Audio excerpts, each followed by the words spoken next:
Our last inductee this evening, their company is literally 5 minutes from my house outside the Cleveland area, and I got to know these guys really well.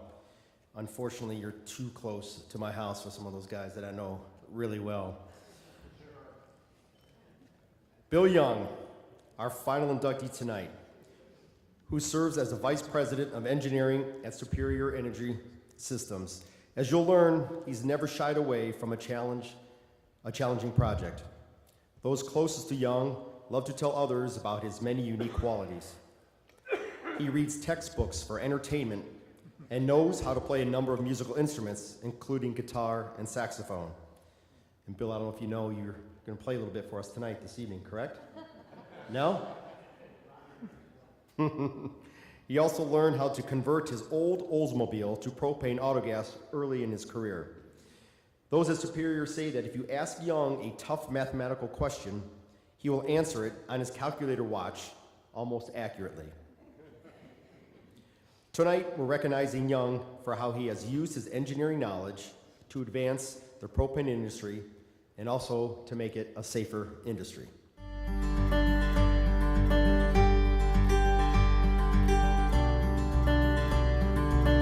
Big and seemingly impossible jobs always tend to come Bill Young's way. The Vice President of Engineering at Superior Energy Systems receives requests from all over the world to design propane equipment, plants, and terminals. Friends and colleagues say Young has worked on some of the toughest engineering projects throughout his 55-year career. They describe him as a highly intelligent, God-fearing man. Young attended Youngstown State University and the University of Pittsburgh. He studied several subjects, eventually focusing on engineering. But it was during his childhood that he received some of his first engineering lessons, as his grandfather taught him how to build toys and tree houses. Young has held numerous positions in the propane industry after starting his career in the early 1960s. He has worked at Industrial Gases, Ugite, Alternate Energy Systems, Plant Systems, and Superior Energy Systems. He has contributed to these companies by doing what he loves most, solving problems.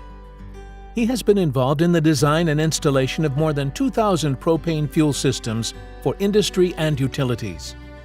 Young has traveled frequently throughout his career. To help with these trips, he received his pilot's license in the 1970s so he could rent planes and fly directly to projects within the United States. Over the years, Young and his colleagues have worked on many designs to help the propane industry. These include peak shaving plants and high-pressure turbine systems. One of his favorite projects was designing a firefighting training facility for a company in Qatar.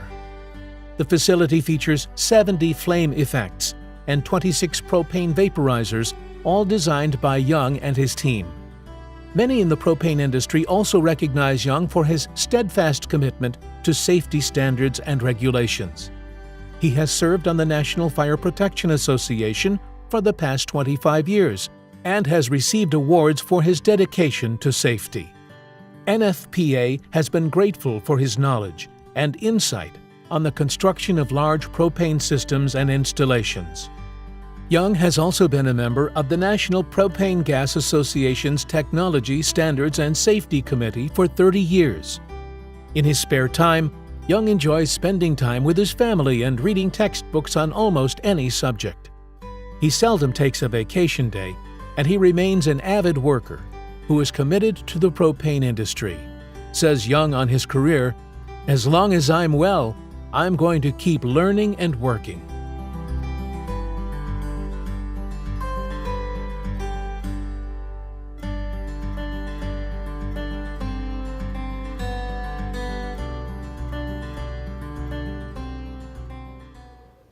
What a beautiful group out here. Brian and Brian, I want to thank you. It's apparent you and your organization have spent a great deal of time for this event, and thank you. I entered the propane industry in an unusual way. I accepted a summer job at Industrial Gases in Pittsburgh, Pennsylvania during my sophomore year. or between my sophomore and my junior year, I should say. During my second week there, I was asked if I could do mechanical work. I said yes, and drove to a local distributor of Yale forklift trucks and asked for Sam. He gave me a box of equipment and took me to a new forklift truck. In the box were the components for a propane engine fuel system and some instructions to convert the forklift to run on propane. Surprisingly, when I was done, it actually started and ran. That was my introduction to engine fuel. Industrial gases had only industrial customers. We had no domestic business. We worked closely with many major manufacturers. I had the opportunity to join in many unusual projects involving propane. We worked with U.S. Steel to develop a means to deliver hot tar to their customers. We built systems to thaw frozen coal cars to reduce car unloading times. We converted fleets of forklift trucks in manufacturing plants throughout the area. We were able to convert a number of over-the-road truck fleets to operate on propane rather than gasoline. It was an exciting time for a young lad who thrived on new and challenging projects. My boss had a brother-in-law who owned Hemalite Corporation. They were one of the first companies to produce styrofoam cups. We had cases of them at Industrial Gases. I thought, wow, this should be able to hold liquid propane. And I found out that it could.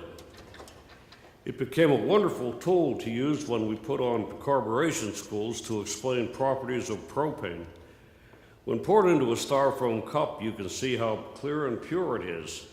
Placing an extended stem of a thermometer into the liquid allows you to view the sub-zero temperatures propane attains when reduced to atmospheric pressure. When ignited, it has a lazy yellow flame, and you can observe the liquid boiling from the flame, and the styrofoam also burns, but only the portion above the liquid. As the liquid level drops, the exposed styrofoam burns away and matches the liquid level. A gentle kick would dump the liquid on the ground, showing the rapid vaporization and the resultant larger flame. 4 years after I joined Industrial Gases, we were purchased by Ugite, a subsidiary of UGI Corporation. I had the opportunity to work a few days with Art Bone, Ugite's president. Art became CEO of UGI Corporation and laid the groundwork for the transition into what ultimately became AmeriGas. 12 years later, I resigned from AmeriGas and began working with John Hallberg at Alternate Energy Systems. I missed the freedom of a small company. When I resigned from AmeriGas, my boss offered more money. Money was not the issue. He offered me a new company car. The current one was fine. Then asked why I was leaving.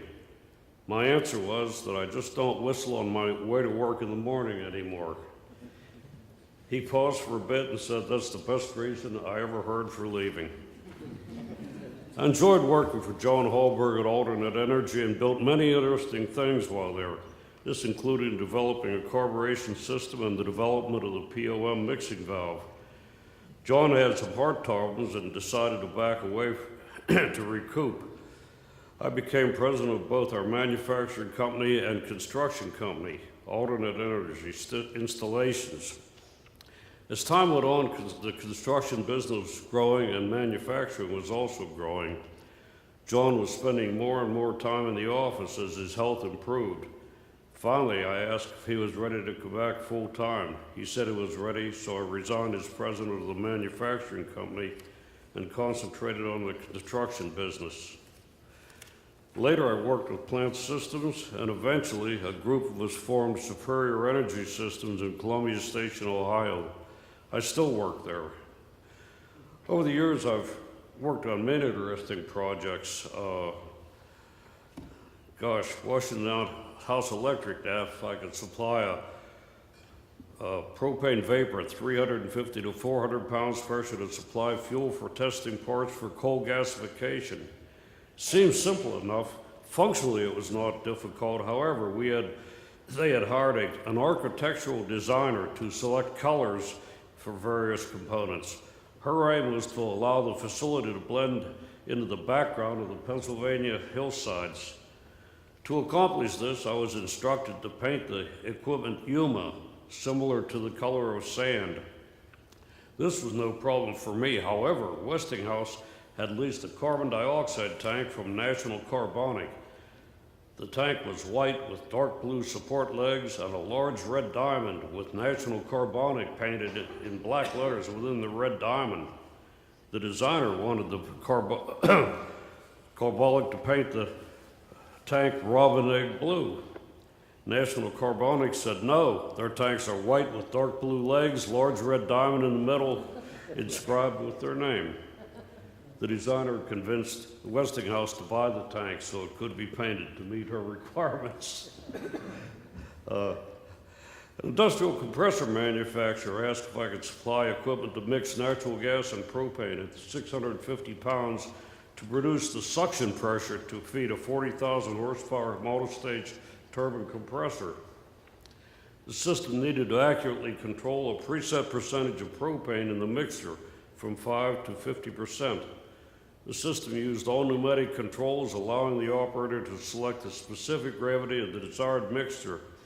The control system would slowly adjust the blending portion to meet the required setting. The 40,000 horsepower compressor increased the pressure for the initial 650 pounds to a discharge pressure of 3,600 pounds for transmission.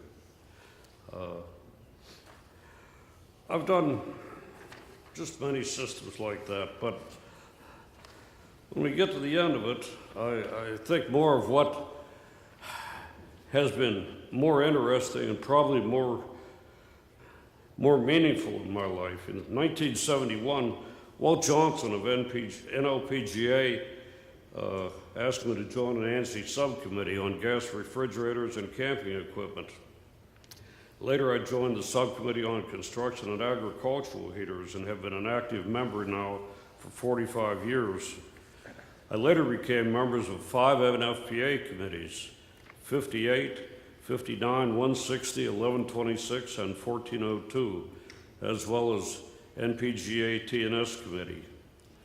I've traveled quite a bit during the last half century. I've worked in Argentina, Brazil, Venezuela, Mexico, Canada, Jordan, Qatar, mainland China, Taiwan, South Korea, North Vietnam, and Thailand.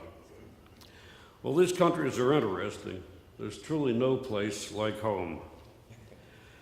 I have many fond memories of the propane industry. I'm fortunate to have met with so many outstanding individuals over the past 56 years. I think back of Bill McHenry. He was such a gentle and loving person. His contributions are legendary. Emerson Thomas was such a strength in the early days of the industry. Asking Emerson a question about some obscure section of the code was like opening an encyclopedia. His memory was full of details about the development of NFPA 58. Sam McTeer has been and still is a giant in the industry. His dedication is unbelievable. Dick Hoffman and Jim Standard, who has now passed away, shared much knowledge with me over the years in the 58 and 59 committees. I'm deeply indebted to them both. There are many, too numerous to mention, who have had a profound effect on me as I grew in the industry. I've been fortunate to have worked with many fine bosses, associates, and customers during this time. I've been blessed most of my life. I have 2 wonderful children and 4 grandchildren. They're my greatest joy, and I'm proud of all of them. I thank all of you for selecting me as an inductee into the LP Gas Hall of Fame. It's an unbelievable honor and one which I never expected. Thank you.